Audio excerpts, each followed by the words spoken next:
আমরা যখন বিভিন্ন সময় জৈব সার কিনে নিয়ে গাছের গোড়ায় দিয়ে থাকি, তো এটা আসলে অনেকে মনে করে যে এটা আসলে ব্যয়বহুল, যেহেতু ছাদ থেকে খুব বেশি একটা লাভবান হওয়া যায় না। তো আপনারা যারা ঘরোয়া ভাবে কিছু সবজি চাষ করতেছেন তাদের বলবো আপনারা এইরকম একটা ড্রাম নিতে পারেন। এইরকম একটি ড্রাম যদি নিতে পারেন তো ভালো, সবচেয়ে ভালো তিনটি ড্রাম যদি আপনার থাকে। তিনটি ড্রাম হলে হয় কি, এই যে আপনি এটি দেখতে পাচ্ছেন, এই ড্রামে আপনারা তরকারিগুলো থাকে, আমরা দৈনন্দিন জীবনে যেগুলো আমরা কাটাকাটি করি, যেমন আলু, পেঁয়াজ, রসুন, এরপর আরো যেই সবজিগুলো রয়েছে এগুলো কাটাকাটি করে যে এর যে ওয়েস্টেজটা রয়েছে, এই ওয়েস্টেজ কিন্তু এর ভিতরে রেখে দিতে পারি। এবং একটা পর্যায়ে আপনার যখন 3-4 ইঞ্চি হয়ে যাবে তার উপরে আপনি 1 ইঞ্চির একটা মাটির প্রলেপ দিয়ে দেন। এভাবে স্টেপ বাই স্টেপ এটা টোটালি ভরাই ফেলবেন। ভরানোর পরে আপনার এটা 1.5-2 মাস এই অবস্থায় রেখে দিবেন, দেখবেন এটা পুরাটাই আস্তে আস্তে জৈব সার হয়ে গেছে। এরপর এটাকে একটু রোদে শুকায় নিতে হবে। শুকায় এনে এটা কিন্তু গাছের গোড়ায় দিলে আপনার একটা জৈব সার তৈরি হয়ে গেছে, কোনো টাকা খরচ ছাড়াই। আপনার প্রয়োজনীয় ছাদ বাগানের পণ্য অর্ডার করতে আমাদের ওয়েবসাইট ভিজিট করুন।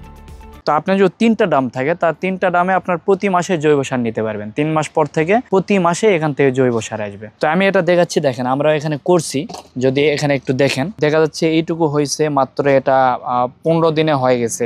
তো এটা আমাদের মাত্র 3-4 জনের একটি হয়, সবজিগুলোর ওয়েস্টেজ হয়। তো আপনাদেরও প্রতিটা পরিবারে দেখা যাচ্ছে 3-4 জন সদস্য রয়েছে, এটাতে 15 থেকে 20 দিন বা 25 দিনে আপনার এটা ভরে যাবে। তো আমি আগে বলতেছি আপনারা করবেন কি, 3 থেকে 4 ইঞ্চি ভরার পরে 1 ইঞ্চি মাটি দিবেন, আবার 3-4 ইঞ্চি ভরার পর 1 ইঞ্চি মাটি দিবেন। এভাবে স্টেপ বাই স্টেপ দেওয়ার পর মাথায় কিছু মাটি দিয়ে রাখবেন, দিয়ে এটাকে রেখে দিবেন 1 থেকে 1.5 মাস। রাখার পরে এটা অটোমেটিক জৈব সারে পরিণত হবে। এরপরে এটা বাহির করে আপনার শুকায় নেবেন, শুকায় নেওয়ার পরে গাছের গোড়ায় প্রয়োগ করবেন। এটি একটা ভালো ফলাফল পাবেন, জৈব সার কিনতে হবে না। আর যদি মনে করেন আপনি এরকম ঝামেলায় যাইতে চাচ্ছেন না, সেই ক্ষেত্রে তো সিরাজটেক রয়েছে, সিরাজটেক শপে আপনি প্রতিটি জৈব সার কিনতে পাবেন রেডিমেড। তো আজকে এই পর্যন্ত, সবাই ভালো থাকবেন, সুস্থ থাকবেন, আল্লাহ হাফেজ।